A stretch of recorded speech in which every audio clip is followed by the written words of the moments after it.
seorang sahabat bernama Buraidah untuk menyiasat perkara ini sama ada ia benar ataupun tidak, dan akhirnya ternyata terbukti bahawasanya apa yang dikatakan ataupun apa yang disampaikan cakap-cakap orang berkenaan dengan puak ini nak memerangi Nabi sallallahu alaihi wasallam ia adalah satu cerita yang benar.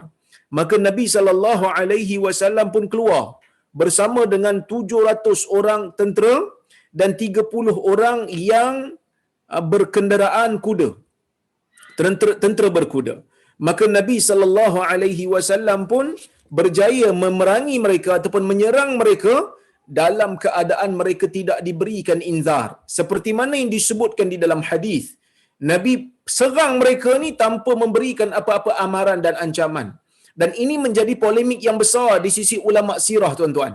Kerana apa? Kerana dalam sepanjang sirah Nabi sallallahu alaihi wasallam, kita tahu bahawasanya Nabi apabila nak berperang dengan mana-mana puak, Nabi akan memberikan inzar. Nabi akan memberikan amaran untuk mereka ini menerima Islam ataupun sanggup untuk diperang, ataupun mereka sanggup untuk berada di bawah pemerintahan Islam dan membayar cukai di dalam negara Islam supaya darah mereka itu dipelihara oleh kerajaan Islam. Tapi tiba-tiba dalam peperangan ini Nabi tidak memberikan inzar. Sebahagian ulama-ulama sirah menolak cerita yang mengatakan Nabi serang mereka tanpa memberikan amaran kerana ia pada pandangan mereka bercanggah dengan rahmatul Islam ataupun rahmatnya Islam.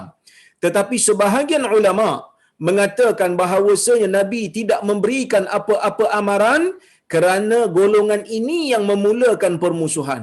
Golongan ini yang mengumpulkan kekuatan untuk menyerang Nabi sallallahu alaihi wasallam, dan golongan ini telah pun sampai kepada mereka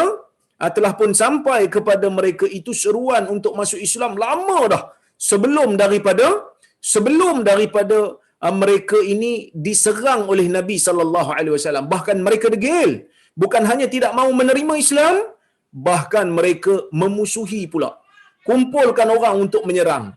Sebab tuan-tuan, kalau kita tengok dalam sejarah manusia ni di depan ataupun bila berhadapan dengan dakwah, ada beberapa kategori yang kita boleh kelaskan.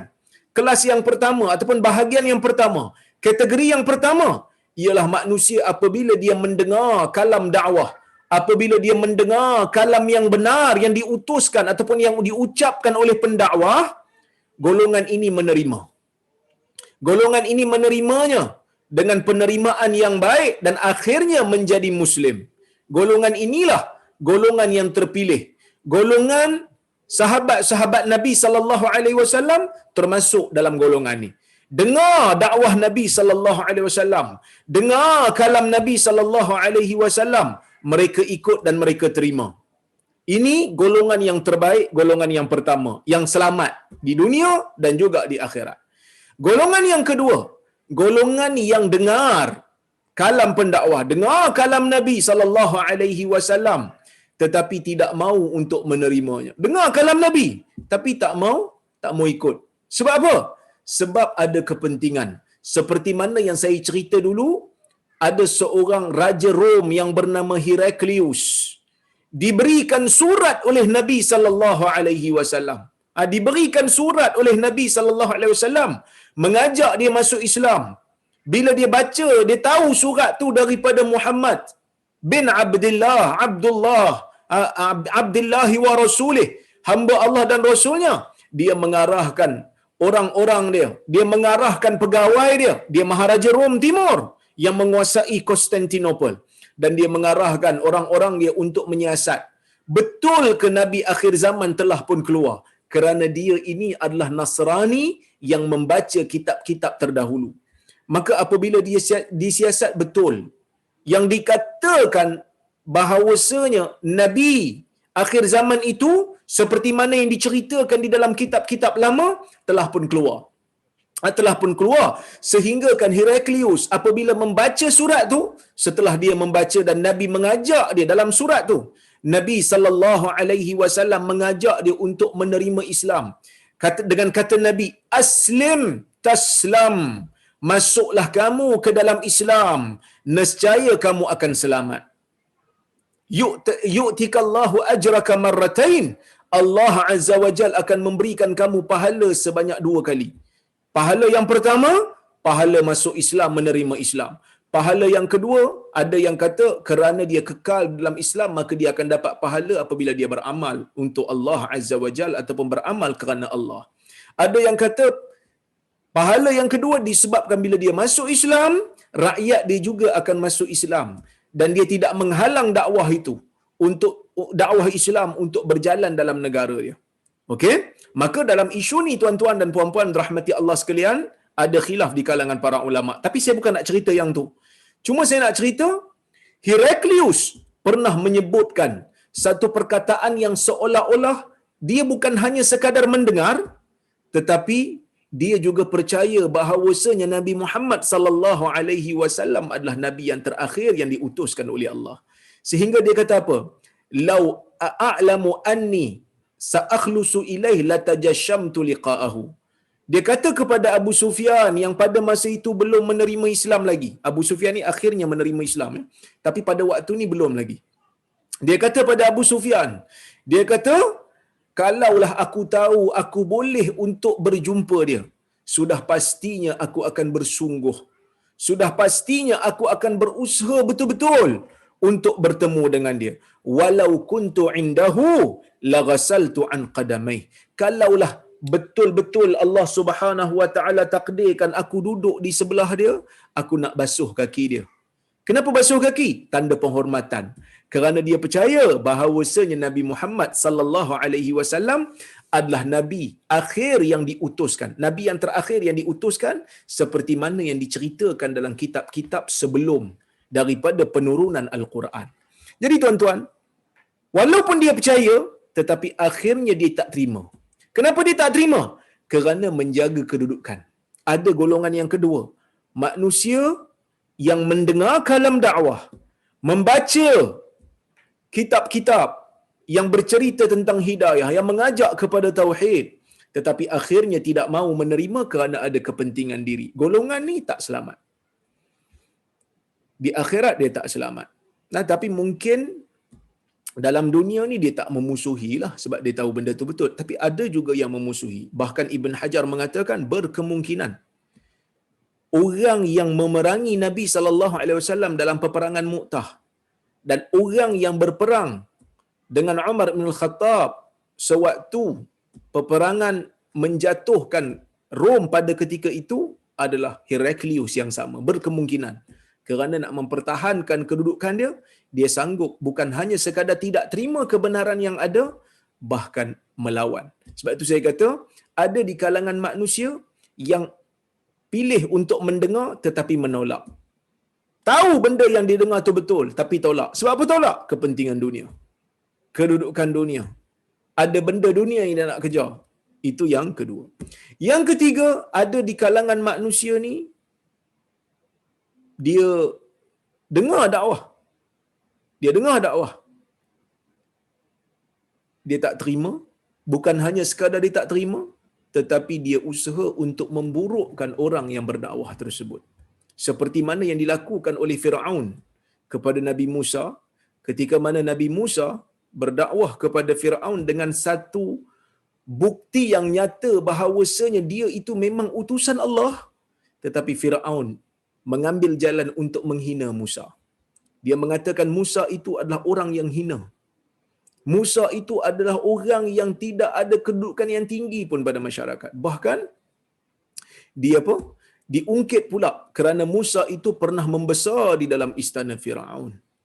Ini yang dilakukan oleh Firaun. Ada juga golongan manusia yang mendengar dakwah bukan hanya sekadar memburukkan pendakwah, tetapi berusaha untuk mematikannya. Usaha untuk mematikan. Bukan hanya sekadar kutuk, tapi matikan terus.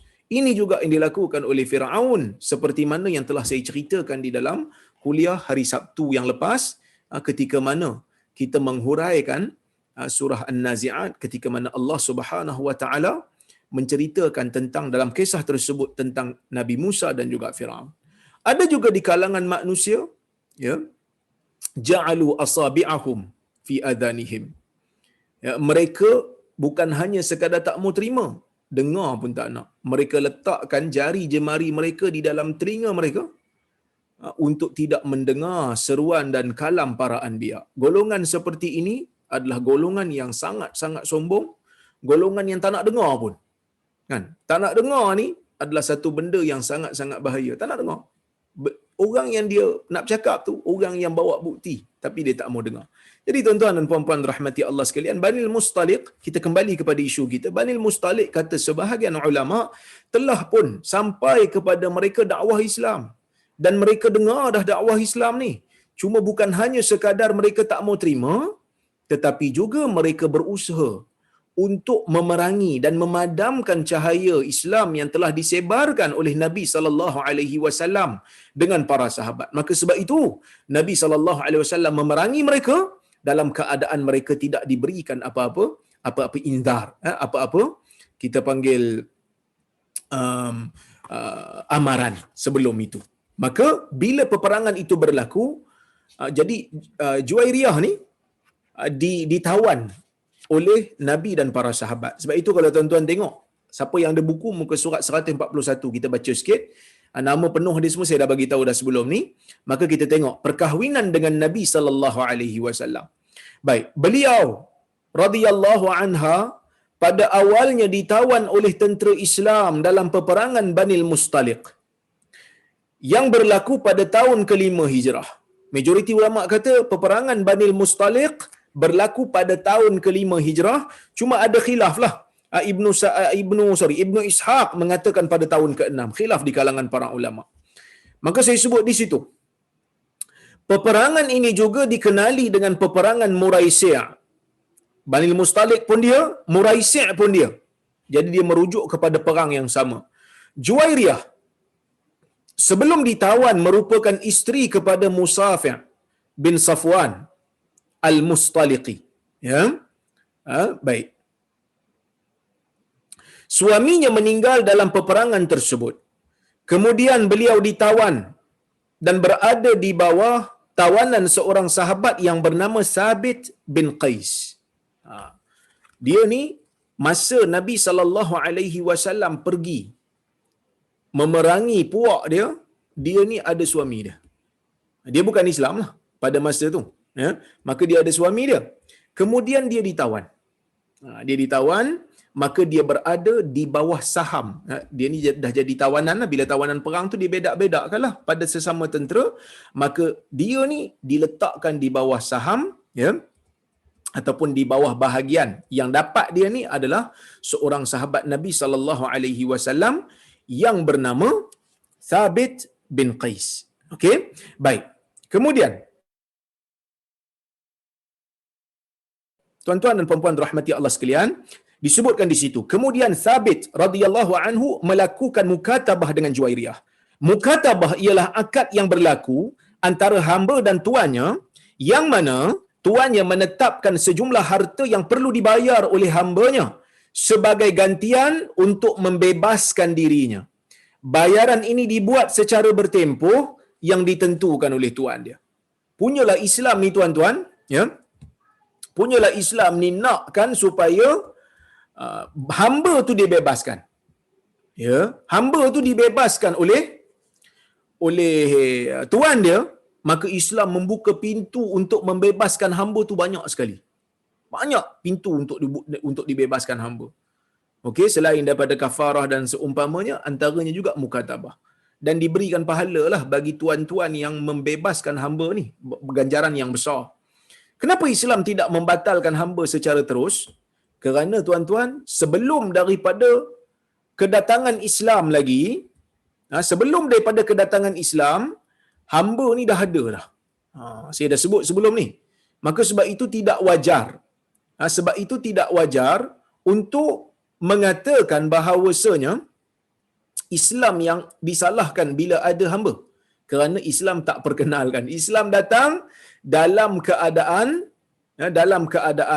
perhambaan telah pun ada. Telah pun ada. Jadi tuan-tuan dan puan-puan rahmati Allah sekalian, Islam datang, hamba telah berakar umbi di dalam masyarakat. Okey? Jadi bila Islam datang, dia tengok. Bila dia tengok hamba ni ramai dan hamba ni dia ada orang kata apa unsur ekonomi. Sebab apa? Sebab dia bekerja di ladang. Sebahagiannya bekerja petik tamar dan seumpamanya. Oleh kerana tu tuan-tuan dan puan-puan rahmati Allah Subhanahu wa taala sekalian, bila Islam nak membatalkan ia, Islam membatalkan secara pelan-pelan. Pelan-pelan, ya, supaya ia tidak memberikan kejutan dan menjatuhkan ekonomi. Itu yang difahamilah bila kita tengok dalam pencariatan hukum, memang Islam nak suruh bebaskan, kerana perhambaan ni satu benda yang menafikan karamah insaniyah, menafikan kemuliaan manusia. Jadi dia lakukan akad mukatabah. Jadi Juwairiyah ni kena pergi carilah harta yang dipersetujui antara dia dengan Thabit bin Qais, supaya dia boleh menebus diri dia, supaya boleh dia membebaskan diri dia. Maka setelah itu, setelah dia buat akad tu, beliau datang kepada Rasulullah sallallahu alaihi wasallam meminta pertolongan supaya membantu beliau membayar sejumlah harta kepada Thabit radhiyallahu anhu. Akhirnya Rasulullah sallallahu alaihi wasallam menawarkan agar beliau dikahwini oleh baginda dan pembebasan beliau dijadikan sebagai mahar perkahwinan, mas kahwin dia. Maka Nabi SAW tawarkan dekat dia, kalau kau sanggup kahwin dengan aku, pembebasan tu boleh jadi mas kahwin. Maka dia pun setuju, tuan-tuan dan puan-puan rahmati Allah Subhanahu wa taala, ya. Dia pun setuju. Bila dia bersetuju, maka dia pun kahwinlah dengan Nabi sallallahu alaihi wasallam, nikah dengan Nabi, bebaskan, lepas tu dia nikah dengan Nabi. Maka terdapat kelebihanlah bila nikah dengan Nabi ini jadi ummul mukminin. Itu kelebihan yang umumlah. Kelebihan yang pertama, dia jadi sahabat Nabi. Bila dia beriman saja, dia beriman aja, dia tengok Nabi, dia jumpa Nabi sallallahu alaihi wasallam, maka dia menjadi sahabat. Kerana nak jadi sahabat ni ada 3 syarat menurut Ahlussunnah wal Jamaah. Menurut ulama hadis, nak jadi sahabat ni kena ada 3 syarat. Syarat yang pertama, iaitu syarat yang mengatakan bahawasanya seseorang yang berjumpa Nabi sallallahu alaihi wasallam, jumpa Nabi dulu. Bukan tengok Nabi, jumpa. Kenapa jumpa dengan tengok lain ke ustaz? Jumpa dengan tengok ni biasanya sama, tapi ada waktu-waktu lain. Kadang-kadang bukan semua orang yang jumpa dapat tengok, macam orang buta. Abdullah bin Ummi Maktum buta. Dia tak pernah tengok Nabi sebab dia buta. Tapi dia jumpa Nabi. Maka dia sahabat Nabi sallallahu alaihi wasallam, ya. Maka dia ni dapatlah kelebihan sahabat tu sebab dia beriman kepada Nabi sallallahu alaihi wasallam, ya. Kemudian dia menjadi sahabat sebab syarat sahabat jumpa Nabi, waktu jumpa beriman, mati atas Islam. Maka kelebihan yang pertama dia sahabat. Kelebihan yang kedua ialah apabila dia menjadi isteri Nabi sallallahu alaihi wasallam. Itu yang secara umum lah. Kelebihan seterusnya yang kita tengok, kelebihan yang khusus. Kalau kita baca dalam kitab-kitab hadis, kalau kita baca dalam kitab-kitab biografi sahabat, seperti mana yang ditulis oleh ulama-ulama hadis, kita akan dapat beberapa kelebihan yang ada pada Juwairiyah. Antaranya, saya sebut di situ, terdapat beberapa kelebihan yang menjadikan Juwairiyah radhiyallahu anha ini istimewa. Berikut adalah antara keistimewaan beliau. Yang pertama, penyebab kabilahnya dibebaskan dan menerima Islam.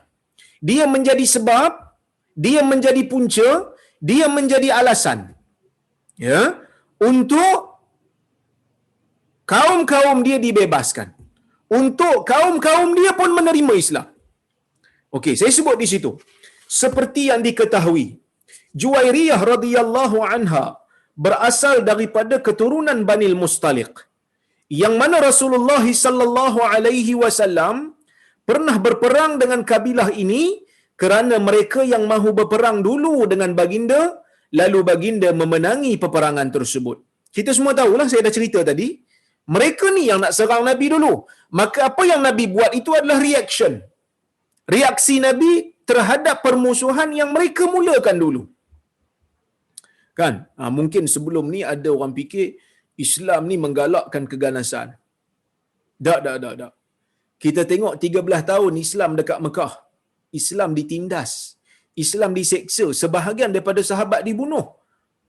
Maka pada ketika itu, para sahabat dan Nabi Muhammad sallallahu alaihi wasallam tidak diizinkan untuk berjihad mengangkat senjata kerana mereka tak ada kekuatan lagi pada masa itu.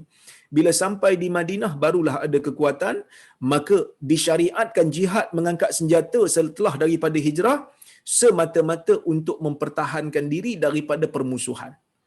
Sebab itu kalau kita tengok tuan-tuan, peperangan ni yang berlaku di antara Nabi dan golongan-golongan yang ada pada zaman itu, kita boleh katakan ia permusuhan itu dimulakan oleh orang bukan Islam sebenarnya.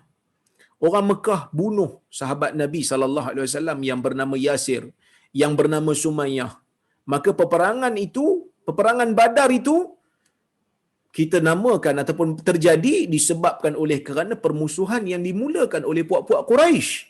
Kemudian kalau kita tengok dalam peperangan Mu'tah, dalam peperangan seperti Banil Mustalik, dalam peperangan apa pun, peperangan dengan Yahudi, Bani Quraizah dan seumpamanya, semua itu dimulakan oleh kerana golongan yang tidak menerima Islam itu yang memulakan permusuhan. Golongan yang tak mau terima Islam itulah yang memulakan permusuhan. Maka Nabi SAW pada ketika itu hanya mempertahankan diri, hanya memulakan ataupun memberikan reaksi terhadap apa yang dimulakan oleh puak. Jadi Bani Mustalik pun samalah. Mereka ini memulakan permusuhan dengan Nabi SAW, maka Nabi pun memerangi mereka dan Nabi menang. Beberapa orang di kalangan mereka ditawan, antaranya Juwairiyah. Bila Nabi berkahwin dengan Juwairiyah, ya, maka saya sebut Juwairiyah radhiyallahu anha merupakan seorang hamba tawanan perang dalam peperangan tersebut. Apabila Rasulullah sallallahu alaihi wasallam menikahi Juwairiyah radhiyallahu anha, kelebihan beliau terserlah kerana beliau merupakan penyebab utama kabilahnya yang ditawan oleh para sahabat Rasulullah SAW turut dibebaskan kerana menghormati Nabi sallallahu alaihi wasallam dan menghormati Ummul Mukminin Juwairiyah. Sebab Juwairiyah dah jadi Ummul Mukminin, jadi keluarga Juwairiyah, kabilah Juwairiyah, puak-puak Juwairiyah, sahabat-sahabat yang dapat tawan dalam peperangan tersebut mereka bebaskan. Mereka bebaskan. Kenapa? Hormat kat Nabi satu hal, hormat kat Ummul Mukminin satu hal. Ya, disebabkan itu juga ramai daripada kabilahnya memeluk Islam. Pada asalnya ramai dalam kalangan mereka ini membenci dan memusuhi Rasulullah sallallahu alaihi wasallam. Berapa ramai di kalangan manusia yang asalnya benci kepada agama Islam. Sebab apa? Sebab dengar daripada jauh. Sebab dengar dengan perantara, dengar khabar daripada orang yang benci kepada agama. Jadi bencilah. Bila dengar sungguh-sungguh, bila dengar betul-betul, tak sama pula. Dia dah tawan kita, tiba-tiba dia lepaskan kita. Dia dah tawan kita, tiba-tiba dia bagi makan dekat kita. Sebab itu Allah Subhanahu wa taala sebutkan di antara ciri-ciri orang beriman tu apa dia? Wa yut'imuna at-ta'ama 'ala hubbihi miskinan wa yatiman wa asira. Orang-orang di antara ciri-ciri orang yang beriman itu ialah mereka memberi makan. Mereka memberi makan kepada ala hubbihi. Ala hubbihi maksud mereka sayang kat makanan tu. Maksudnya orang-orang Islam zaman tu bukanlah kaya semua. Sayang kat makanan tu. Tetapi mereka tetap memberi makan. Wa yut'imuna at-ta'ama ala hubbihi miskinan wa yatiman wa asira. Memberi makan kepada orang miskin, memberi makan kepada anak yatim dan memberi makan kepada asir. Siapa dia asir? Asir itu ialah golongan yang ditawan, hamba yang dimusuhi pada asalnya. Ya. Yang dimusuhi pada asalnya, yang berperang dengan mereka pada asalnya, tetapi tetap diberikan oleh Islam itu penghormatan untuk diberikan makanan. Kenapa? Kerana mereka ini adalah manusia. Kerana mereka ini adalah manusia, mereka tetap perlu untuk diberi makan. Jadi oleh kerana itu, tuan-tuan dan puan-puan rahmati Allah Subhanahu wa taala sekalian, kalau kita tengok Islam ni, dia bukanlah satu agama yang membalas dendam lah. Islam bukan agama yang membalas dendam. Islam bukan agama yang suka kepada keganasan. Jadi kalau ada orang kata Islam suka ganas, tunjukkan ayat ni. Tunjukkan ayat ni bagi tahu kata orang yang pernah berperang dengan Islam pun, orang yang pernah bermusuh dengan Islam pun, kalau ditawan kena bagi makan. Kena bagi makan dekat dia. Oleh kerana tu, ya, saya tak nampak di mana yang kata Islam ni pengganas. Sebaliknya, apa yang ditunjukkan di dalam hadis ketika mana Nabi SAW mengizinkan para sahabat untuk berperang, maka Nabi SAW menyuruh, ya, untuk tidak diapa-apakan orang-orang perempuan, tidak diapa-apakan anak kecil, tidak diapa-apakan orang tua yang bukan tentera, tidak boleh diganggu tempat-tempat ibadat selagi mana mereka tidak memerangi Islam. Jadi oleh kerana itu, tuan-tuan dan puan-puan rahmati Allah Subhanahu wa taala sekalian, saya melihat siapa-siapa yang mengatakan Islam menggalakkan keganasan, ia adalah satu tuduhan yang jahat. Kalau betul pun ada, ia adalah sebahagian daripada ciri-ciri sebahagian kecil daripada orang Islam. Sebab hari ni orang duk kaitkan Islam ni dengan ISIS, kan? ISIS ni, tuan-tuan, yang menggalakkan keganasan ni tak sampai 1% pun daripada Muslim punya populasi. Tak sampai pun. Macam mana kita guna satu sampel yang sangat kecil, ya, untuk mengatakan bahawasanya Islam ni merangkumi ataupun mereka yang kecil ini mewakili keseluruhan orang Islam. Sedangkan Islam memerintah Mesir begitu lama, Islam memerintah Jordan begitu lama, Islam memerintah Spain begitu lama, Islam memerintah India begitu lama. Tetapi tidak kita dengar di sana orang dibunuh hanya semata-mata kerana tidak beriman dengan ajaran Islam. Sebaliknya mereka hidup aman dan damai saja. Sesiapa yang memerangi Islam barulah diperangi. Tetapi kalau mereka tak memerangi, mereka duduk dalam negara Islam, Nabi SAW memberi perlindungan kepada mereka. Ini yang kita kena sedar, yang kita kena tahu. Baik. Hal ini diceritakan dalam sebuah hadis riwayat Al-Baihaqi dengan sanadnya yang hasan. Aisyah radhiyallahu anha menceritakan. Aisyah kata apa? Lamma qasama Rasulullah sallallahu alaihi wasallam sabaya Banil Mustaliq, waqa'at Juwairiyah bintul Harith fi sahmi li Thabit ibn Qais ibn Shammas aw libni ammin lah, fakatabathu ala nafsiha, wa kanat imra'atan hulwatan mulahatan la yara'a ahadun illa akhadhat bi nafsihi. فأتت رسول الله صلى الله عليه وسلم تستعينه في كتابتها، فقالت عائشة: فوالله ما هو إلا أن رأيتها فكرهتها، وقلت سيرى منها مثل ما رأيت. فلما دخلت على رسول الله صلى الله عليه وسلم قالت: يا رسول الله، أنا جويرية بنت الحارث سيد قومه، وقد أصابني من البلاء ما لم يخفى عليك، وقد كاتبت على نفسي فأعني على كتابتي. فقال رسول الله صلى الله عليه وسلم: أو خير من ذلك أؤدي عنك كتابتك وأتزوجك.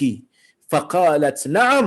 ففعل رسول الله صلى الله عليه وسلم، فبلغ الناس أنه قد تزوجها، فقالوا أسهار رسول الله صلى الله عليه وسلم، فأرسلوا ما كان في أيديهم من بني المصطلق، فلقد أعتق بها 100 أهل بيت من بني المصطلق، فما أعلم امرأة أعظم بركة منها على قومها.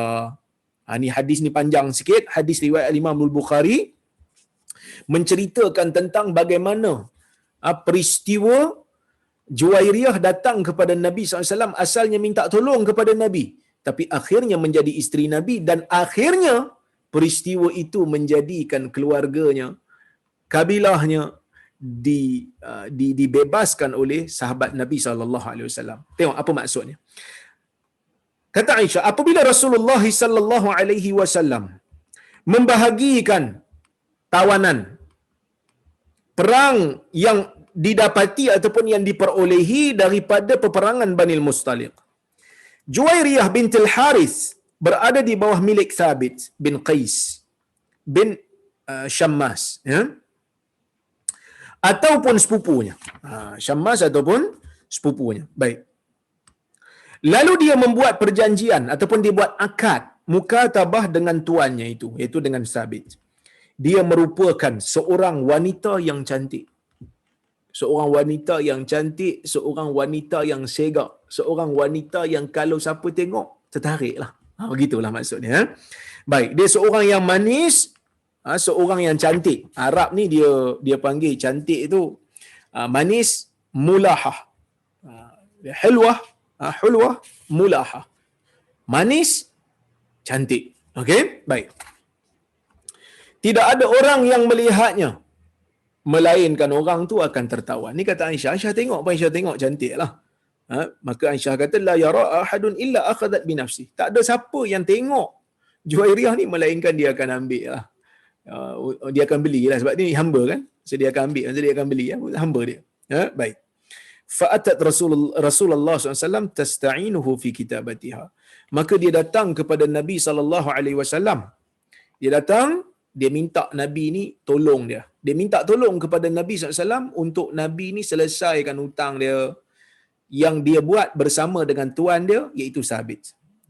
Maka ketika mana dia datang kepada Nabi SAW minta tolong, bila minta tolong aja, qalat Aisyah. Aisyah kata apa? Tu Aisyah radhiyallahu anha kata, Aisyah kata, fa wallahi ma huwa illa an ra'aituha fakarihtuha, dia kata. Demi Allah, dia kata, setelah aku melihatnya, aku merasa tak apa suka. Tidak adalah melainkan bila aku tengok dia, aku jadi tak suka kat dia. Aisyah kata. Bukan kerana Aisyah ni benci sebab apa? Bukan kerana Juwairiyah ni perangai buruk ke apa? Tapi Aisyah kata, wa qultu sayara minha mithla ma ra'ait. Dia kata, aku rasa Nabi ni pun pandangan yang sama macam mana yang aku nampak, iaitu Nabi ni nampak dia cantik seperti mana Aisyah nampak dia cantik. Aisyah jadi tak suka tu, takut-takut nanti dia cemburulah. Dia kata nanti nak jumpa Nabi ni, Nabi akan nampak dia cantik. Jadi Aisyah kata macam tak selesa lah. Baik. Falamma dakhalat ala Rasulillah SAW qalat. Bila dia masuk berjumpa dengan Nabi SAW, dia kata, ya Rasulullah, wahai Rasulullah, ana Juwairiyah bintul Harith. Ya Rasulullah, aku ni Juwairiyah anak kepada Harith, sayyidi qaumi. Harith ni siapa? Pemimpin bagi kaum dia, itu pemimpin Banil Mustaliq. Wa qad asabani minal bala, dan telah menimpa aku daripada bala bencana malam yakhfa alaik, sesuatu yang engkau sendiri nampak, sesuatu yang tidak tersembunyi lagi pada engkau, iaitu aku telah menjadi hamba. Asalnya aku ni adalah anak pemimpin, asalnya bapa aku merupakan orang besar di tempat aku. Tiba-tiba Allah Ta'ala uji aku. Tiba-tiba aku diberikan ujian, aku diberikan bencana, aku jadi hamba pula. Aku jadi hamba pada orang. Hamba ni tuan-tuan, dia jadi macam harta betul lah. Boleh dijual, boleh dibeli, boleh juga untuk disuruh untuk bekerja, dan setiap daripada hasil kerjanya itu adalah milik tuan dia kerana dia tu sendiri adalah milik tuan dia. Maka dia kata begitulah, ya. Baik. Kemudian dia kata, wa qad katabtu ala nafsi, sesungguhnya aku telah melakukan ke atas diri aku telah lakukan akad mukatabah. Fa'inni ala kitabati, tolonglah aku, dia kata, supaya aku dapat selesaikan kitabah aku ini. Maka Rasulullah SAW kata, Nabi bila dengar yang tu, Nabi kata apa? Awa khairun min zalika, nak tak aku berikan yang lebih baik? Nak tak aku bagi yang lebih baik? Apa dia? Uaddi anki kitabataki, aku selesaikan hutang kamu ni, aku selesaikan akad kitabah aku ini, kitabah kamu ini, wa atazawwajuki, kemudian aku menikah dengan kamu. Okey tak? Maka Nabi SAW menjadikan pembebasan dia itu sebagai mahar. Maka dia kata, faqalat na'am, dia kata boleh. Maksud dia pun setujulah untuk menjadi isteri Nabi SAW. Maka bila Nabi SAW kahwin dengan dia, fafa'ala Rasulullah SAW, bila Nabi kahwin dengan dia, fabalaghan nas annahu qad tazawwajaha, maka telah sampailah berita yang Nabi ni dah menikah dengan Juwairiyah. Ya, dah menikah dengan Juwairiyah. Faqalu asharu Rasulillah sallallahu alaihi wasallam. Bila sahabat dah dengar, yang mana Nabi dah berkahwin saja dengan Juwairiyah, mereka pun katalah tawanan yang ada pada mereka ini adalah ipar duai kepada Rasulullah. Sebab Rasulullah dah kahwin dengan dia, so adik-beradik, sedara-sedara Juwairiyah daripada kalangan Bani Mustalik ni dah jadi ipar duai lah. Dah jadi keluarga secara orang kata apa, bil musaharah lah. Dah jadi orang kata saudara disebabkan perkahwinan dengan Nabi sallallahu alaihi wasallam. Maka mereka pun membebaskan tawanan. Fa arsalu ma kana fi aidihim min Bani Mustalik. Mereka lepaskan apa yang ada di tangan mereka daripada puak-puak Bani Mustalik. Tawanan-tawanan, hamba-hamba yang mereka pegang asalnya disebabkan oleh kerana mereka ditawan. Mereka lepaskan tuan-tuan kerana menghormati Juwairiyah yang merupakan ummul mukminin dan menghormati Nabi sallallahu alaihi wasallam. Ya, fama a'lam, kata Aisyah, aku tidak tahu imra'atan, aku tak kenal seorang perempuan pun yang lebih banyak, yang lebih besar keberkatannya daripada Juwairiyah ni dalam memberikan keberkatan kepada keluarganya. Sebab apa? Sebab dia seorang menyebabkan semua dibebaskan. Ya, baik. Kemudian kita dah tengok dah. Ini di antara kelebihan yang disebutkan di dalam riwayat ini ataupun di dalam hadis. Maka kita tengok pula yang berikutnya. Baik. Kelebihan yang kedua yang ada pada Juwairiyah ini adalah dia banyak beribadah dan berzikir kepada Allah Subhanahu Wa Taala. Okey? Baik. Apa dia? Kita tengok. Saya sebut di situ. Saya kata, selain itu, beliau radhiyallahu anha juga banyak beribadah dan berzikir kepada Allah Subhanahu Wa Taala. Hal ini dinyatakan dalam sebuah hadis riwayat Imam Muslim rahimahullah dengan sanadnya daripada Ibnu Abbas. Imam Muslim, ya, dia riwayatkan satu riwayat yang menunjukkan bahawasanya Juwairiyah ni banyak berzikir, banyak beribadat kepada Allah Subhanahu Wa Taala. Baik. Ibnu Abbas kata apa? An Juwairiyah qalat marra biha Rasulullah sallallahu alaihi wasallam hina shalla al-ghadah aw ba'da ma shalla al-ghadah wa hiya tadhkurullah faraja'a hina irtafa'a an-nahar aw qala intasaf wa hiya kadhalik faqala laqad qultu منذ قمت عنك 4 كلمات 3 مرات wa hiya aktharu wa arjah aw awzan mimma qulti subhanallahi adada khalqih subhanallah ridha nafsih subhanallah zinata arshih subhanallah midada kalimatih. Baik. Hadis ni maksud dia apa? Dia kata dari Ibn Abbas kata daripada Juwairiyah ni dia cerita, dia menceritakan bahawasanya pada satu hari Nabi sallallahu alaihi wasallam melalui dia. Nabi lalu depan dia, Nabi lalu berdekatan dengan dia, waktu tu dia telah selesai melakukan salat subuh. Ataupun setelah Nabi selesai salat subuh. Dan pada ketika itu dia sedang berzikir. Lepas salat subuh ni dia zikir. Ya. Faraja'a hina irtafa'an nahar. Maka Nabi pun kembali ke rumah masa tu matahari dah naik tinggi dah. Maksud dah masuk waktu duha lah. Matahari dah naik tinggi dah. Au qala intasaf, ataupun pada waktu tu sedang tengah hari. Matahari dah tinggi naik, dia masih lagi berzikir. Bayangkan, punya lama. Daripada waktu lepas subuh, Nabi nampak dia berzikir. Nabi balik, matahari dah tinggi, matahari dah tengah dah. Ada riwayat kata dah tinggi, ada riwayat kata dah tengah hari dah. Dia masih lagi duduk berzikir kepada Allah Subhanahu Wa Taala. Maka dia ni orang yang kuat berzikir lah. Ya, baik. Kemudian Nabi SAW kata kat dia. Nabi kata apa? Nabi kata, aku telah ucapkan sejak aku tinggalkan kamu pagi tadi 4 ayat sebanyak 3 kali. Dan ayat-ayat tersebut lebih banyak, maksudnya lebih berat. Lebih banyak tu maksud lebih banyak pahala. Lebih berat timbangannya di atas mizan daripada apa yang kau bacakan tadi, wahai Juwairiyah. Ayat-ayat tersebut Nabi ajar adalah kau nak berzikir, zikir macam ni. Subhanallah adada khalqih. Nabi kata, kalau nak baca perkataan ni. Subhanallah adada khalqih. Maha suci Allah sebanyak makhluknya. Ya. Kemudian baca lagi. Subhanallah ridha nafsih. Segala puji maha suci Allah sebanyak perkara yang membuatnya redha. Aku baca subhanallah ni banyak kali sehingga Allah redha pada aku, itu maksud dia. Dan maha suci Allah sebanyak kadar berat arasnya. Kita tahulah arash ni merupakan makhluk yang terbesar yang Allah Ta'ala cipta. Jadi bayangkanlah kalau arash ni berat mana, kita puji Allah dengan mengucapkan subhanallah, maha suci Allah seberat arashnya. Dan subhanallah midada kalimati. Subhanallah sebanyak dakwat pena untuk menulis kalimah-kalimah Nabi, kalimah-kalimah Allah Subhanahu wa taala. Jadi kalau kita tengok dalam hadis ni tuan-tuan, Juwairiyah orang yang kuat beribadat, dia beribadat panjang, sanggup duduk. Ya.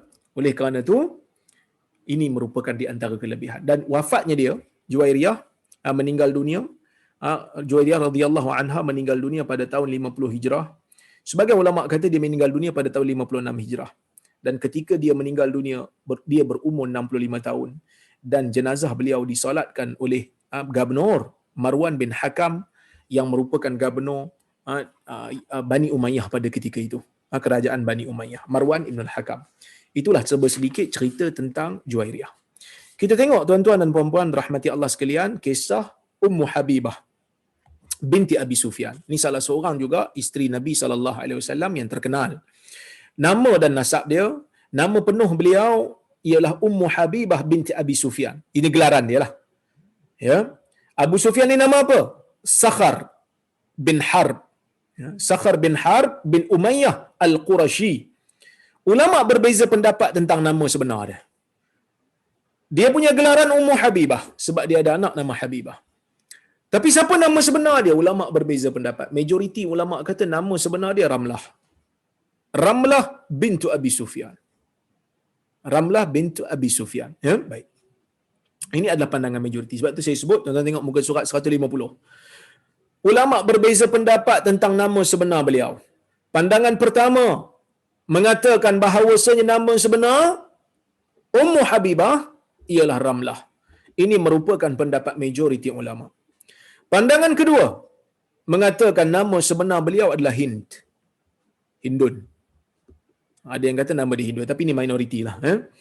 Perbezaan pandangan ni sebab apa berlaku?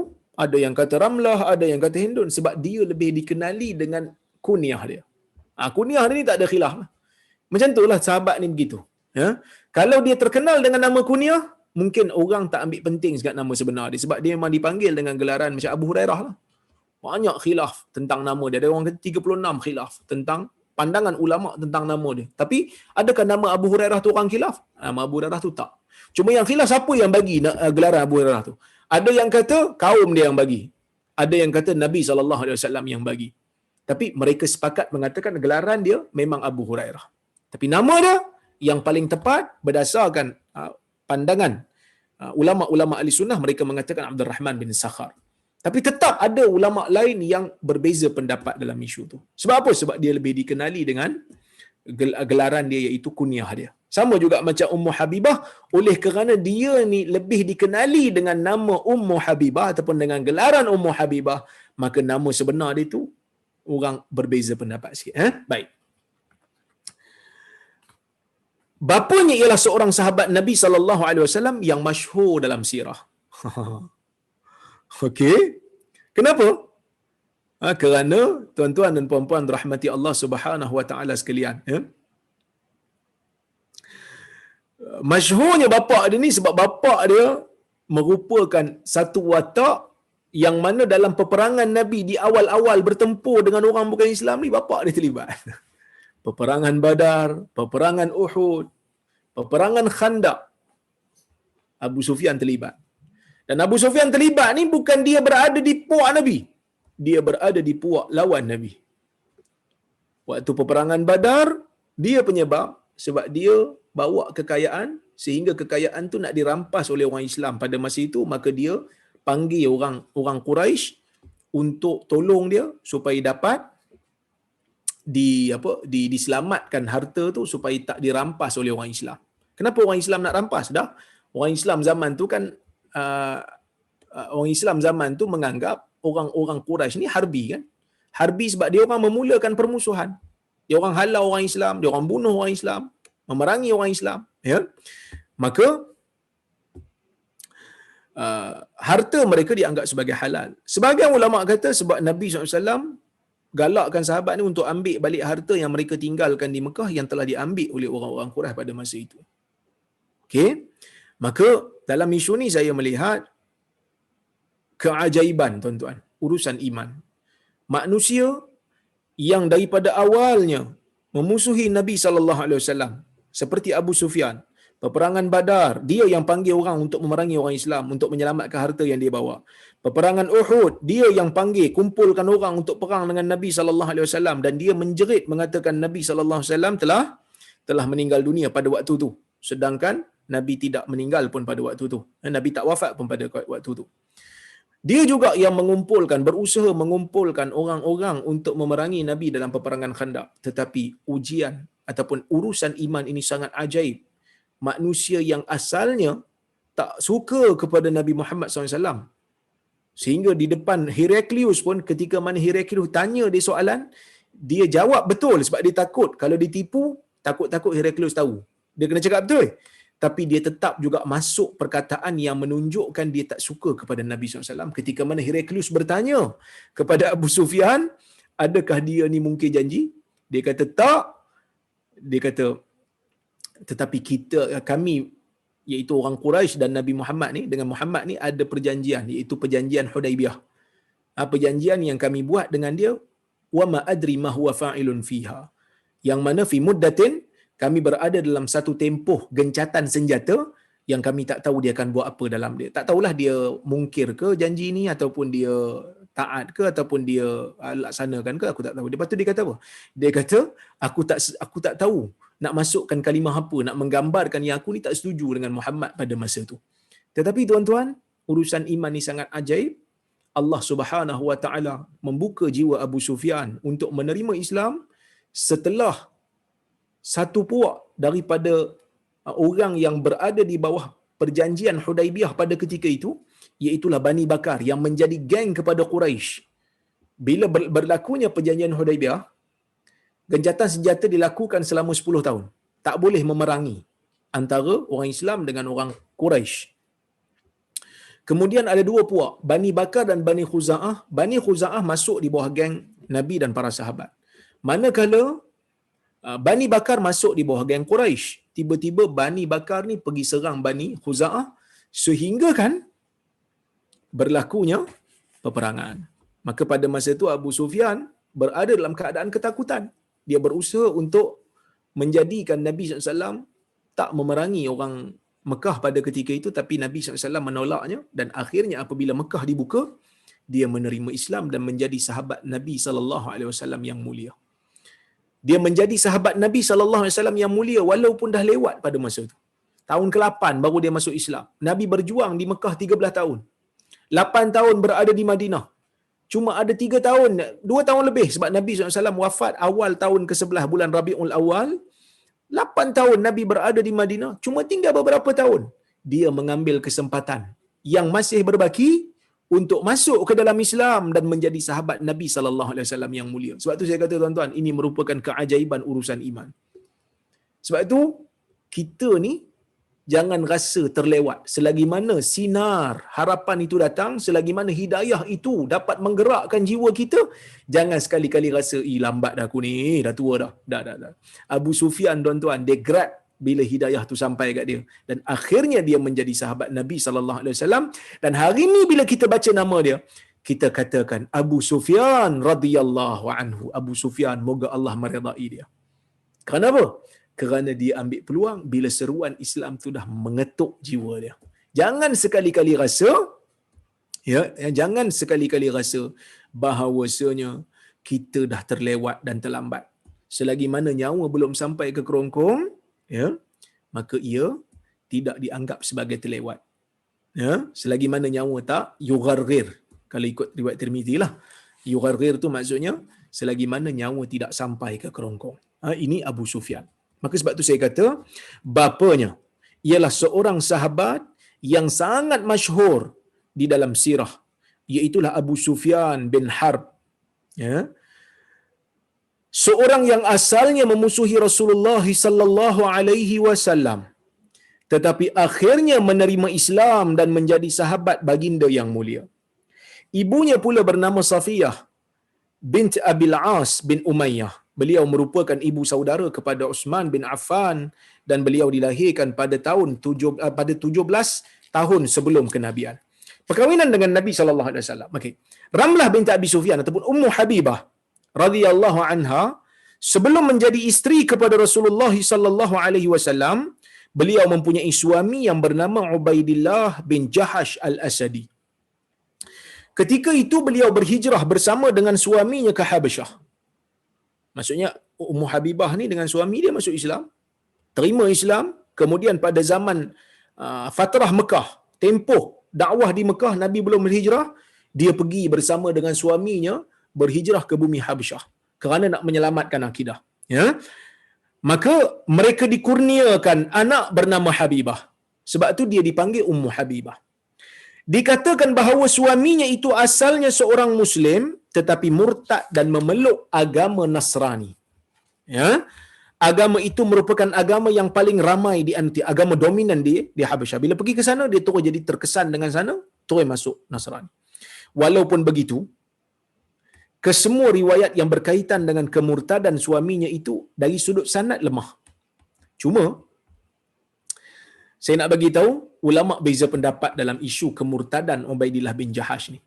Dan saya tak malu untuk bagi tahu saya telah menukar pandangan saya daripada yang awal sehingga yang kemudian ini. Untuk akan datang saya tak tahulah, kerana manusia ni tuan-tuan, ilmu kita ni terhad. Boleh jadi hari ni kita pegang pendapat ni, boleh akan datang kita rasa macam tak betul, setelah kajian dibuat saya setuju pula dengan pendapat ni. Manusia boleh saja berlaku demikian kerana kita adalah penuntut ilmu. Dan saya tak malu pun sebut benda ni kerana saya adalah penuntut ilmu. Bukan ulama besar, bukan tokoh besar, bukan mufti, bukan apa. Penuntut ilmu sahaja. Jadi bila kita baca, kita nilai dan kita kaji, kita dapati kuat pandangan ni, maka kita pilih. Mungkin akan datang tukar lagi, wallahu alam, siapa tahu. Imam Syafi'i rahimahullah juga mempunyai pandangan yang lama dan baru. Sebahagian ulama kata kerana perbezaan tempat, ada juga yang kata kerana perbezaan dalil yang beliau jumpa di tempat yang baru, maka menghendaki beliau untuk menukar pandangan setelah dalil baru itu diterima. Baik, saya sebut di situ. Saya kata oleh kerana itu ulama berbeza pendapat tentang status kisah kemurtadan Ubaidillah bin Jahash. Ada yang mengatakan dia memang murtad apabila pergi ke Habasyah, dan ada yang mengatakan riwayat tu tak sahih dan dia tak murtad. Dua pandangan. Ada yang terima kisah murtad dia, ada yang tak terima. Bahkan ada yang menganggap peristiwa kemurtadan Ubaidillah bin Jahash merupakan agenda Syiah untuk memburukkan sahabat Nabi. Ada yang kata gitu juga. Ada yang kata ini Syiah punya kerja ni. Kan? Baik. Dahulu saya pernah berpegang pendapat yang mengatakan bahawa kisah ni dhaif. Dulu. Okey? Baik. Namun setelah saya meneliti semula kisah ini, saya dapati bahawa saya perlu mengubah pandangan saya. Alhamdulillah, di kesempatan ni saya nak bagi tahu sikitlah. Kenapa? Baik. Kisah kemurtadan Ubaidillah bin Jahash termasuk dalam bab maghazi dan siyar. Maghazi dan siyar tidaklah ketat syarat penerimaan riwayat maghazi dan siyar sama seperti mana riwayat hukum ataupun riwayat akidah. Riwayat akidah kena sahih. Riwayat hukum kena sahih. Tetapi riwayat sirah, selagi mana tak bercanggah dengan hadis yang lebih kuat daripada dia, tak berkaitan dengan akidah, tak berkaitan dengan hukum hakam, maka kita terima walaupun ada dhaif sikit. Ada 2-3 hari sebelum ni saya ada sebut pasal jurnal ataupun artikel yang berjaya saya dan seorang sahabat saya, Ustaz Usaid, terbitkan dalam jurnal di kuis yang mana kami bahas tentang isu bagaimana Ibn Hajar berinteraksi dengan riwayat Waqidi. Sebab Waqidi ni dalam hadis dia lemah. Bukan lemah biasa, terlalu lemah. Bila kita tengok dalam Fathul Bari, banyak dia guna riwayat Waqidi, tapi dalam bab maghazi dan siyar. Kerana Waqidi memang tokoh dalam bidang tersebut. iaitu maghazi dan siyar. Tapi dengan syaratlah, bukan dalam bab hukum hakam, bukan dalam bab akidah, tak, riwayat Waqidi tidak bercanggah dengan riwayat yang lebih sahih daripadanya. Begitulah. Maka sebab itu saya kata, dalam bab maghazi dan siyar, ulama Islam memberikan sedikit kelonggaran dan tidak memperketatkan syarat penerimaan seperti hadis hukum. Maka saya sebut kat situ, saya kata, sebab saya punya tesis PhD mengkaji pasal riwayat maghazi dan siyar. Saya dapati bahawa ulama akan menerima riwayat maghazi dan siyar yang merangkumi beberapa perkara. Mereka terima kalau salah satu daripada benda ni. Yang pertama, riwayat itu disepakati oleh seluruh ulama maghazi dan siyar. Ulama maghazi dan siyar tak bantah pun kisah tu. Mereka terima. Maka ulama keseluruhannya menerima dan menganggap itu adalah fakta sejarah. Okey, itu yang pertama. Yang kedua, riwayat yang masyhur dalam kalangan ulama maghazi dan siyar. Riwayat masyhur ni maksudnya dia pun jalur banyak. Walaupun jalur itu banyak, tetapi ada daif sikit, tapi oleh kerana banyak, ulama sirah terima dan anggap benda tu masyhur. Tengok apa kata Ibn Abdul Bar. Ibn Abdul Bar menjelaskan kaedah ini ketika menghuraikan status riwayat keislaman Safwan bin Umayyah dan isterinya. Dia kata apa? Hadzal hadis la a'lamuhu yattasil min wajhin sahih. Dia kata hadis ni aku tak tahu pun ia diriwayatkan secara bersambung sanadnya daripada jalur yang sahih. Wa huwa hadithun masyhur. Tetapi dia hadis yang masyhur. Walaupun tidak ada sanad yang bersambung yang sahih, tapi masyhur sangat hadis ni, maklum, dikenali, diketahui inda ahli siyar. Bukan masyhur di sisi orang awam, masyhur di sisi ahli siyar, iaitu ulama-ulama sirah. Ia hadis yang masyhur, diketahui di sisi ahli siyar. Wa Ibn Shihab imamu ahli siyar, dan Ibn Shihab Az-Zuhri merupakan imam bagi kalangan ulama-ulama sirah, wa alimuhum, dan juga ulama bagi mereka. Wa kadzalika Sya'bi, begitu juga Sya'bi. Wa syuhratu hadzal hadis aqwa min isnadi. Kemasyhuran kisah ini lebih kuat daripada sanad dia. Maka Ibn Abdul Bar terima riwayat yang masyhur. Baik. Riwayat perseorangan yang diriwayatkan oleh ulama maghazi dan siyar diterima dengan syarat. Yang pertama, ia tidak menjanggahi riwayat yang lebih sahih. Perawinya berkredibiliti, bukan pendusta, bukan terlalu lemah. Ia tidak merangkumi peristiwa yang menyebabkan orang ramai sepatutnya riwayatkan. Kalau peristiwa tu peristiwa yang sepatutnya orang ramai riwayat, tiba-tiba dia seorang je riwayat. Ini ulama hadis ataupun ulama maghazi dan siyar ada question mark sikit. Sebab dia kata kalau betul kisah ni berlaku, pasti ramai orang akan nampak, pasti ramai orang akan riwayat. Jadi mereka tak terima kalau benda tu sepatutnya diriwayatkan oleh ramai, tapi hanya seorang je riwayat. Okey, baik. Setelah melihat dan menilai semula kisah Ubaidillah bin Jahash ini, saya mempunyai kecenderungan bahawa beliau sememangnya murtad. Ini pandangan saya lah. Boleh berbeza, no problem. Sebab memang ada pandangan yang berbeza dalam masalah ni. Ini kerana kisah kemurtadan beliau dinukilkan dalam kitab-kitab maghazi dan siyar. Dan ia diterima sebagai maklumat sirah yang tidak dibantah. Siapa yang baca kitab sirah akan nampak kisah dia, dan ulama tak bantah. Terlalu ramai penulis kitab sirah dan ulama hadis yang saya baca menerima kisah ni. Berikut saya nak senaraikan nama. Saya senaraikan nama-nama ulama yang sebut dan tak bantah. Antaranya siapa? Al-Imam Daraqutni dalam Sunan Daraqutni. Ibnu Athir dalam Usnul Ghabah. Ibn Qattan Al-Fasi dalam Bayan Al-Waham wal-Iham. Abdullah bin Yusuf Az-Zailai dalam Nasbur Rayah. Badruddin Al-Aini dalam Syarah Sunan Abi Dawud. Ibn Hajar Asqalani dalam Fathul Bari. Ibn Al-Jawzi dalam Kashful Mushkil. Abul Abbas Al-Qurtubi dalam Al-Mufhim. Abul Walid Sulaiman Al-Baji dalam Ta'dil wa Tarjih wa Tajrih. Imam Al-Mizzi dalam Tahdhib Al-Kamal. Abdurrahman Ibn Asakir dalam Arba'in fi Manaqib Ummahatil Mu'minin. Ibn Abdul Bar dalam Al-Isti'ab. Ibn Hazm dalam Jawami' Sirah. Ibn Sayyidin Nas dalam Uyun Al-Athar. Abu Nu'aim Asbahani dalam Ma'rifat Sahabah. Ali Ibn Burhanuddin Al-Halabi dalam Insanul Uyun. Khalil As-Safadi dalam Al-Wafi bil Wafayat. Yahya bin Sharaf An-Nawawi, Imam Nawawi sendiri dalam kitab dia Tahzibul Asma' wal Lughat. Bukan sekadar tu tuan-tuan, kalau kita tengok dalam kitab-kitab ulama-ulama sirah yang agak kritis dalam penilaian riwayat, contohnya macam Zahabi, Contohnya macam Ibnul Qayyim, mereka juga menyebutkan kisah ini tetapi tidak mengkritiknya, menunjukkan mereka terima. Kalau kisah ni tak betul, mereka akan kritik kerana mereka ni pengkritik riwayat sirah. Ibnul Qayyim Jauziyah menyebutkan riwayat ni dalam Zadul Ma'ad dan tidak mengkritik. Zahabi menyebutkan dalam Siyar Alamin Nubala dan Tarikh Al-Islam menjelaskan Ubaidillah memang murtad. Ibn Katsir lagi rare. Ibn Katsir sebut, tuan-tuan tengok, saya sebut. Amma tanassuru Ubaidillah ibni Jahash faqad taqaddama bayanuh. Wa zalika ala athari ma hajara ma'al muslimina ila ardil Habasyah. Istazallahu syaitan fazayyana lahu dinan nasara fasara ilaihi hatta mata alaihi la'anahullah. Ibnu Katsir lagi rare. Ibnu Katsir dia sebut, dia kata ada pun kisah tentang kenasranian Ubaidillah bin Jahash setelah dia menerima Islam, kita telah jelaskan sebelum ni, dia kata. Telah berlalu penjelasannya. Ia berlaku setelah ia berhijrah bersama dengan orang-orang muslimin ke Habasyah. Syaitan menggelincirkannya. Syaitan gelincirkan Ubaidillah bin Jahash. Okey, dia gelincirkan dan memperelokkan, pada pandangan dia syaitan ni elokkan agama Nasrani itu dan dia menerima agama Nasrani, murtad, dan dia mati di atas Nasrani, la'anahullah, moga Allah melaknati dia. Lagi rare, menunjukkan memang confirm lah pada Ibnu Katsir memang terimalah riwayat ni. Kalau tidak takkan dia nak laknat orang Islam lah kan. Baik, maka dalam isu ni, tuan-tuan dan puan-puan rahmati Allah sekalian, saya menerimanya lah. Saya menukar pandangan, tapi saya tak membantah ataupun mengingkari orang yang menolaknya kerana isu ni isu ijtihad.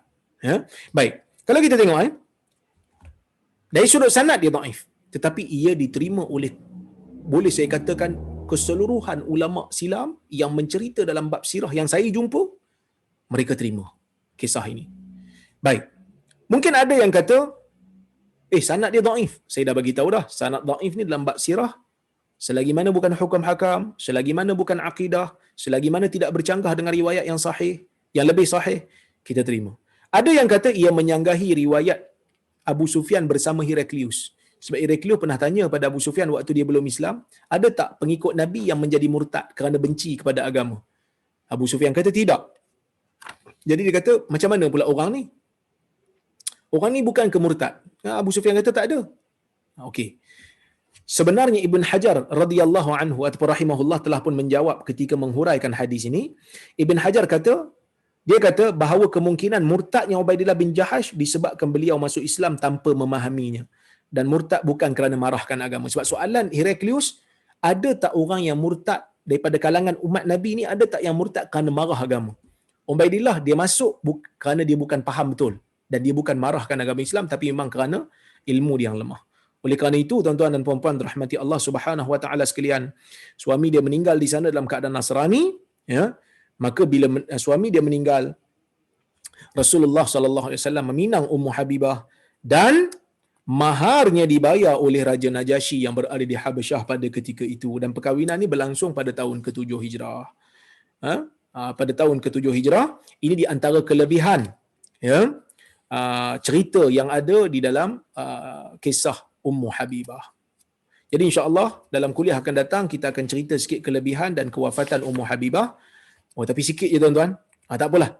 Saya habiskan dulu kisah Ummu Habibah ni. Mudah-mudahan kuliah akan datang kita boleh masuk tajuk yang lain. Kelebihan Ummu Habibah, dia kuat berpegang dengan agama Allah. Dia masuk Islam sebelum ayah dia masuk. Dan dia berhijrah ke Habasyah kerana nak menyelamatkan agama. Ayah dia pada masa tu bukan hanya sekadar tak Islam, tetapi musuh Nabi sallallahu alaihi wasallam, antara musuh utama Nabi sallallahu alaihi wasallam. Saya sebut di situ, beliau sangat berpegang kepada Islam hingga kan waktu Abu Sufyan yang masih kafir ketika itu memasuki rumahnya untuk berjumpa dengan Rasulullah SAW dan ingin duduk di atas kain yang diduduk oleh Nabi, Ummu Habibah tak benarkan. Ummu Habibah tak benarkan. Dia tak bagi ayah dia duduk. Kerana dia kata ayah dia musyrik. Baik. Kemudian di antara kelebihannya juga dia berhijrah ke Habasyah dan Madinah. Dia berhijrah ke Habasyah kerana nak menyelamatkan diri dia, nak menyelamatkan nyawa, nak menyelamatkan akidah daripada ditindas. Maka dia di antara orang yang awal masuk Islam dan dia pun dapat berhijrah ke Madinah di antara orang yang dapat kelebihan 2 kali hijrah. Saya sebut di situ di antara keistimewaan Ummu Habibah ialah beliau terlibat dalam hijrah ke Habasyah bersama dengan suaminya Ubaidillah bin Jahash namun suaminya murtad tadi saya sebut dan memeluk agama Kristian. Walau bagaimanapun Ummu Habibah tetap memegang akidah Islam lalu beliau dinikahi oleh Rasulullah SAW. Ummu Habibah radhiyallahu anha kembali dari Habasyah dan terus ke Madinah setelah bernikah dengan Nabi SAW. Dan Ummu Habibah meninggal pada tahun 44 Hijrah.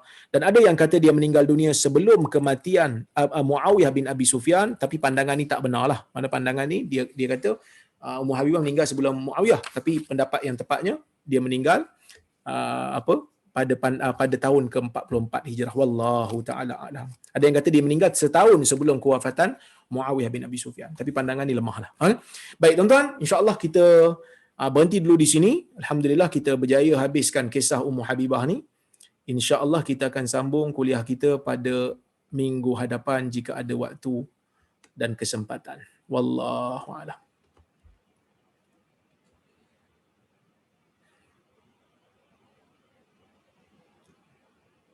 Assalamualaikum warahmatullahi wabarakatuh. Waalaikumsalam. Ustaz Ruzaimi dia kata boleh kongsikan pada kami mengenai anjuran, fadilat dan ganjaran mengenai ibadah korban.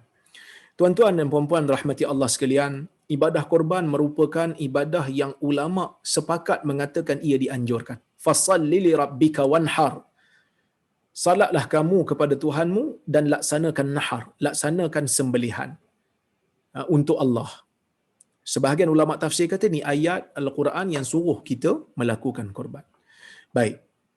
Sebahagian ulama kata juga ayat yang menunjukkan inna salati wa nusuki, sesungguhnya salat aku, wa nusuki dan juga nusuk.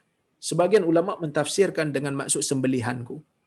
Wa mahyaya, hidupku, wa mamati lillahi rabbil alamin, untuk Allah. Jadi Nabi SAW sendiri melakukan korban. Nabi pernah melakukan korban dengan 2 ekor kambing yang berbelang-belang, warna putih berbelang-belang, dengan tangan Nabi SAW sendiri. Nabi bertakbir sambil-sambil itu. Ini menunjukkan bahawasanya ia adalah satu ibadat yang dituntut. Cuma ulama' beza. Ada yang kata wajib bagi orang yang mampu, ada yang kata sunat muakkad. Majoriti ulama' mengatakan sunat muakkad. Jadi, siapa-siapa yang ada kesempatan, siapa yang ada rezeki yang lebih, berkorbanlah. Laksanakanlah korban. Baik. Assalamualaikum. Waalaikumsalam Dr. Ruzaimi. Saya pernah mendengar seorang syekh Arab yang menetap di Malaysia mengatakan korban di luar negara tidak sah. Ianya hanya menjadi sebagai sedekah biasa sahaja. Mohon pandangan doktor. Di samping musim pandemik ini, korban tempatan amat-amat terhad. Baik, isu berkorban di luar negara ni jadi hangat 2-3 tahun ni. Okey. Pertama, kita nak bahas dari sudut apa? Dari sudut afdal ke tidak? Dari sudut afdal, memang korban dalam negara afdal. Saya nampak ulama moden hari ni pun sepakat seolah-olah nak kata korban di tempat sendiri afdal. Syekh Osman Khamis daripada Kuwait, Syekh Al-Muslih daripada Saudi, Syekh At-Tarifi daripada Saudi, Fatwa Jordan sendiri juga mengatakan korban di tempat sendiri afdal, bahkan korban dengan tangan sendiri afdal. Kalau tak korban dengan tangan sendiri pun kita pergi tengok. Itu afdal. Tapi melakukan korban di luar negara, boleh ke tidak? Pertama, kita kena tengok dari sudut kita mewakilkan orang untuk korban bagi pihak kita lah. Boleh ke tak? Boleh. Kerana Nabi SAW juga pernah melakukan sembelihan 36 ekor. Lepas tu Nabi minta tolong Ali pula untuk sembelih bakinya. Ini menunjukkan bahawasanya korban ini boleh diwakilkan. Ustaz, ibadat boleh wakil ke? Ibadat boleh wakil pada tempat yang boleh wakil lah. Solat tak boleh wakil kan? Haji boleh wakil, maksudnya boleh niabah. Maksudnya kalau kita tak mampu nak pergi sakit ke apa ke, kita boleh badalkan kan? Meninggal dunia sebelum sempat buat haji sedangkan duit cukup, kita boleh badalkan. Itu maksudnya kita wakilkan lah tu. Korban boleh ke? Korban saya sebut tadilah, ulama' menerimanya. Mazhab Syafi'i terima, Hambali terima, boleh wakilkan. Cuma mereka kata kalau boleh sembelih sendiri, bagus lagi lah. Baik. Korban di luar negara, boleh ke tak boleh? Para ulama' mengatakan afdal dalam negara. Tetapi, kalau keadaan menjadikan seseorang itu boleh untuk korban di luar negara kerana ada keperluan orang miskin di sana, dalam negara pun dia buat, luar negara pun dia buat, itu better lah. Maksud itu terbaik lah. Luar negara ni kita buat kerana mungkin tempat negara tu susah nak dapat daging, orang miskin, seumpamanya. Macam orang Palestin di Gaza umpamanya kan. Dia orang tak ada makanan, tak cukup, belanja tak ada, kena serang dengan Israel. Maka kita hantar. Ah, Dalam negara pun kita buat, luar negara pun kita buat. Itu bagus. Kalau tak mampu nak buat dua-dua, buat dalam negara. Tapi dia kata tak mampu jugalah ustaz. Mahal sikit dalam negara ni. Saya buat luar boleh tak? Kerana saya kalau tak buat di luar memang saya tak buat langsung.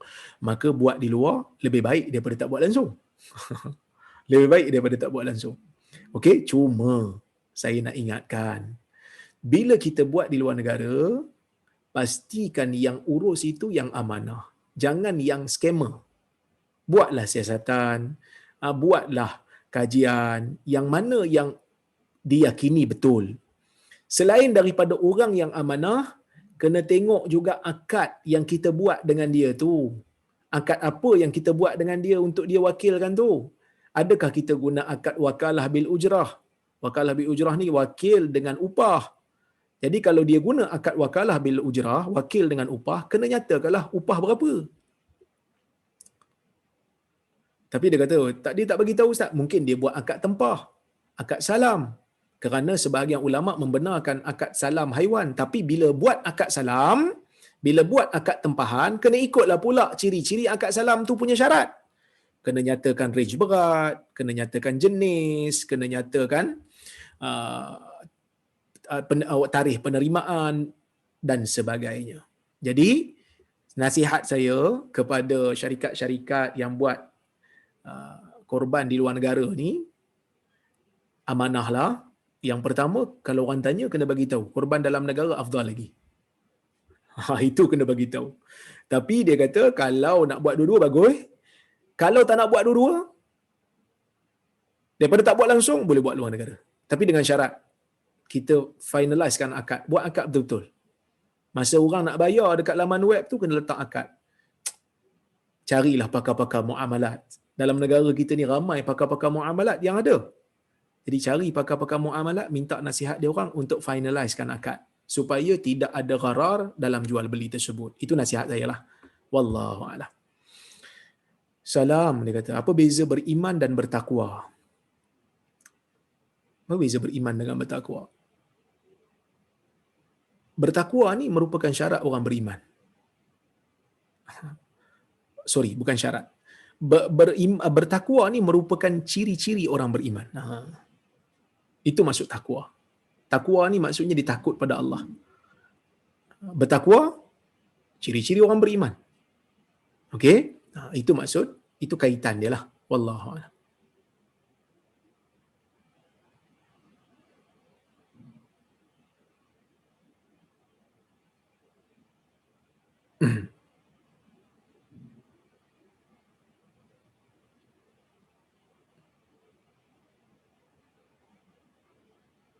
Assalamualaikum, Ustaz. Waalaikumsalam. Adakah minyak pada muka yang badan kita hasilkan dikira kotoran yang menghalang air dari terkena kulit?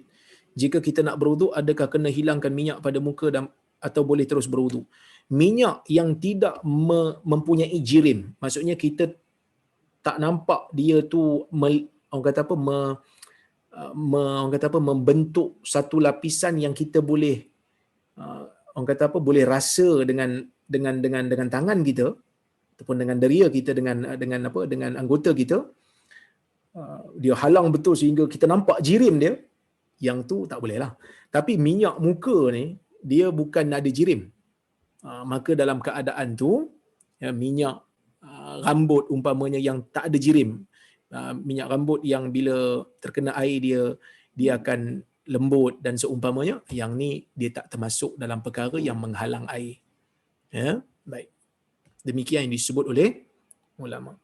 Kalau dia ada jirim, katalah minyak rambut yang jenis ada jirim, boleh nampak jirim dia, boleh nampak dia punya orang kata apa kesan dia jatuh, dia boleh kikih umpamanya jatuh, maka yang tu menghalang air lah, dan kena buang dulu sebelum ambil wuduk. Wallahu a'lam.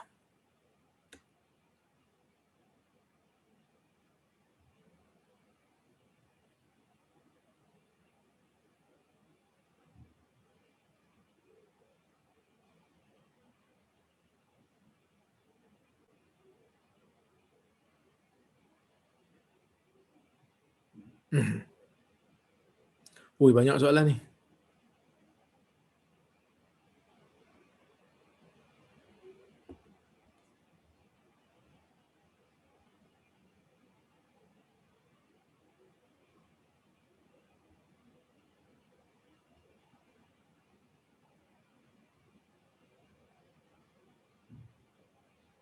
Assalamualaikum, Waalaikumsalam. Maaf soalan saya keluar tajuk. Saya ambil uduk ikut turutan.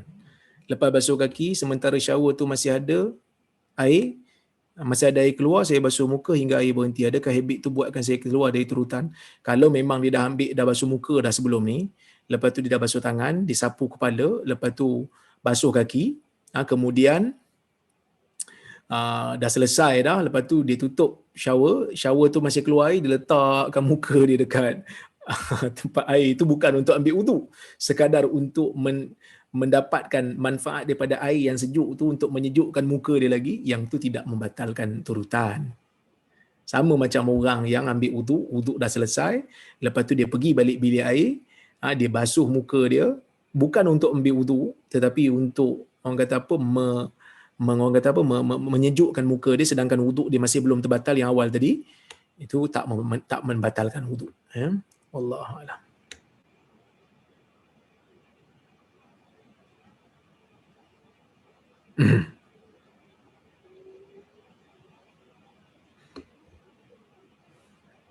Assalamualaikum doktor. Waalaikumsalam. Bagaimana pendapat doktor? Kita harus berhadapan dengan orang-orang yang didakwahkan, di mana orang-orang itu membalas setiap usaha kita dengan kata-kata kesat dan terus menunjukkan sikap biadab supaya akhirnya dia mendapat hidayah. Ada seorang sahabat Nabi SAW, dia mengadu kat Nabi SAW, dia kata dia selalu melakukan perbuatan menyambungkan silaturahim, tetapi sedara-sedara dia tu tetap menyakiti dia. Maka Nabi SAW kata mereka itu seolah-olah memakan sesuatu yang panas, kerana teruskan buat baik. Teruskan buat baik, kerana apa? Kerana orang yang buat membalas kejahatan disebabkan kerana dia benci kita, dan kita balas dia dengan kebaikan, lama-lama dia sendiri akan malu Allah. Dia sendiri akan malu Allah, dia sendiri akan rasa segan. Ya, aku buat jahat dengan dia pun dia tetap balas dengan kebaikan. Kan? Ini menunjukkan bahawasanya kita berdakwah bukan kerana diri kita, bukan kerana nafsu kita, bukan kerana nak glamour diri kita, tapi kerana Allah Azza wa Jalla. Kalau kita tengok Abu Sufyan, apa yang dia tak buat kat Nabi kan, masa zaman dia musyrik.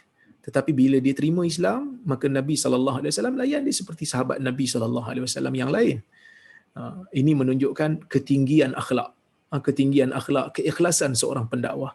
Saya selalu menasihati diri saya dan juga pendakwah-pendakwah yang ada di luar sana, supaya kita ni terus berusaha, bukan berdakwah ni untuk mempopularkan diri semata-mata, mengglamourkan diri, mendapat kepentingan dunia, tetapi kerana kita adalah orang yang Allah Ta'ala letakkan dalam jiwa nak ajak orang buat baik, nak ajak diri sendiri buat baik dan orang lain buat baik sama. Jadi kalau orang tu tak nak, no big deal. Kalau orang tu kutuk kita, no big deal. Dan kita kena letak dalam jiwa kita, kalau orang tu mengumpat kita, kalau orang tu kutuk kita, kalau orang tu maki kita, dalam keadaan kita tak buat apa-apa yang membenarkan dia untuk mengutuk kita dan memaki kita, maka dalam keadaan tu Allah Subhanahu Wa Taala sedang nak memberikan pahala percuma kepada kita. Kita amalan tak banyak kan, tiba-tiba orang kutuk kita, orang fitnah kita, sabar je lah. Wallahu a'lam.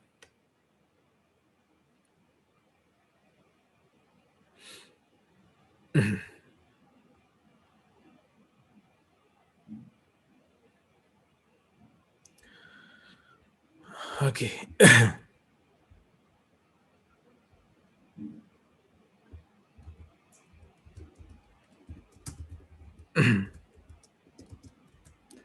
Tengok lagi kalau ada. Banyak soalan ni.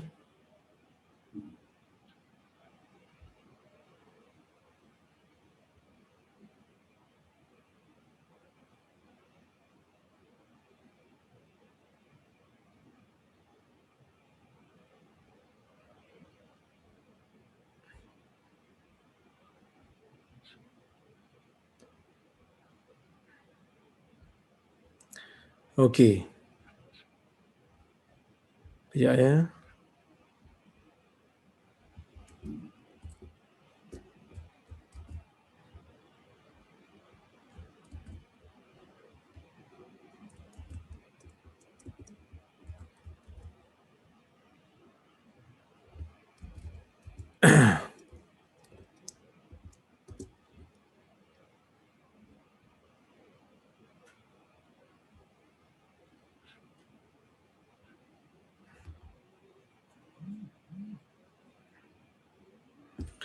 Okey, ni ada yang tanya ni. Saya carikan hadisnya sekejap. Ada yang kata uh, saya tengok zikir ni dalam zikir pagi dalam rumah show daripada Ustaz Abdullah Tuasikal, daripada Ustaz Yazid Abdul Qadir Al-Jawad dan Dr. Kamilin dengan lafaz yang berbeza. Dia kata subhanallah wa bihamdih. Ada yang tanya juga, dia kata kenapa yang lain, dia kata dalam zikir buku hijau Dr. Abdullah Yasin wiridnya lain daripada apa yang saya baca tadi. Dia kata ada tambahan wa bihamdi, subhanallah wa bihamdih, adada khalqih wa ridha nafsih wa zinata arsyih wa midada kalimatih. Tuan-tuan dan puan-puan rahmati Allah sekalian, hadis ni dia ada riwayat. Saya tunjuk pada tuan-tuan sekejap. Saya carikan hadisnya, saya jumpa dah tadi. Okey. Hadis ni ada riwayatnya. Okey, ni riwayat Sahih Muslim yang tuan-tuan baca tadi. Subhanallah wa bihamdih. Ni. Disangkut. Subhanallah wa bihamdih adada khalqih. Subhanallah, saya hitamkan di sini ya. Subhanallah wa bihamdih adada khalqih wa ridha nafsih wa zinata arsyih wa midada kalimatih. Ni Sahih Muslim. Betul lah tu. Yang dikongsikan oleh Dr. Kamilin, yang dikongsikan oleh Syekhna Dr. Abdullah Yasin, betul. Yang saya baca tadi riwayat yang satu lagi. Tengok yang satu lagi ya. Sekejap.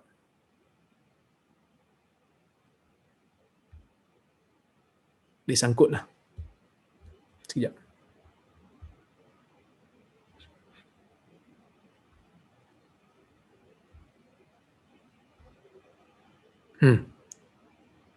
Subhanallah. Subhanallah adada khalqih, subhanallah ridha nafsih, subhanallah zinata arsyih, subhanallah midada kalimatih. Ini pun Sahih Muslim juga. Kenapa lain Ustaz? Inilah perbezaan riwayat. Perbezaan riwayat boleh dengan cara tu, boleh dengan cara ni, selagi mana ya, selagi mana ia dalam riwayat-riwayat yang sahih. Okey.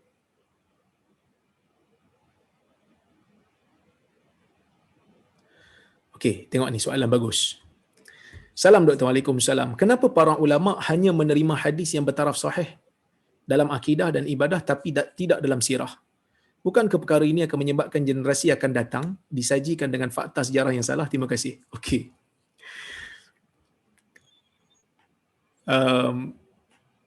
Kita kena tahu bab sirah ni dia ada tokoh dia. Al-Waqidi, Ibnu Ishaq, Musa bin Uqbah, Az-Zuhri. Ini semua tokoh-tokoh dalam sirah. Dalam hadis pun ada tokoh dia. Zuhri pun termasuk dalam tokoh hadis. Musa bin Uqbah pun termasuk dalam tokoh hadis. Cuma ulama hadis ketika mana mereka mengumpulkan riwayat-riwayat hadis, kebanyakan mereka fokus bukan kepada tasalsul, bukan kepada kronologi peristiwa, tetapi mereka fokus kepada hukum, mereka fokus kepada riwayat yang diriwayatkan oleh guru mereka. Jadi, kalau kita tidak menerima riwayat-riwayat yang dhaif ringan ni dalam bab sirah, kita akan dapati di dalam riwayat-riwayat sirah akan ada lompongan. Ini disebutkan oleh Syekh Akram Dia Al-Umari. Sebagai contoh, peristiwa kenapa dalam riwayat yang sahih disebutkan bahawasanya Nabi SAW ketika mana dapat tawanan perang Badar, Nabi kata apa? Lau kana Mut'im bin Adi hayyan fayukallimuni fi haula'il natna la atlaqtuhum lah. Kalaulah Mut'im bin Adi masih hidup. Ni Nabi tengah menang ni dalam perang Badar, tawan golongan Quraisy. Nabi kata kalau Mut'im bin Adi masih hidup, dia bercakap dengan aku, nego dengan aku untuk lepaskan puak-puak yang teruk ni, geng-geng Quraisy ni, aku akan lepaskan mereka kerana dia. Kerana Nabi menghormati Mut'im bin Adi. Kenapa Nabi menghormati Mut'im bin Adi? Kita tengok rupanya dalam riwayat sirah yang tak sahih, Mut'im bin Adi inilah yang beri perlindungan kepada Nabi waktu Nabi balik daripada Taif. Jadi, kisah yang sahih ini dirincikan oleh kisah yang dhaif. Dan kisah yang dhaif ni dia bukan pergi tambah cerita baru. Dia cuma rincikan kisah yang telah sahih dalam riwayat sirah. Jadi sebab itu kita terima. Begitu juga ulama-ulama sirah, bila mereka riwayat perincian sirah, dia bukan cerita bab hukum hakam perlu hujah. Tapi kalau cerita yang telah masyhur pada zaman itu tidak memerlukan kepada periwayatan yang serius. Kerana benda ni bukan dari sudut pengamalan, hanya cerita. Oleh kerana itu mereka ada sedikit kelonggaran di dalam bab penerimaan sirah. Wallahu a'lam. Okey, tuan-tuan, insya-Allah kita jumpa lagi pada masa akan datang. Minta maaflah kalau ada soalan yang saya tak jawab banyak sangat soalan ni. Tak laratlah. Sebab lepas ni saya ada kerja lain lagi nak dibuat. Insya-Allah kita bertemu di lain masa. Terima kasih kepada Global, Ustaz Reza, kepada Kak Majini, Dr. Azmi. Terima kasih Hadi Akmal dan lain-lain. Mudah-mudahan ada manfaat apa yang saya sampaikan pada malam ini. Aku qauli hadza wa astaghfirullahal azim li wa lakum. Wassalamualaikum warahmatullahi wabarakatuh.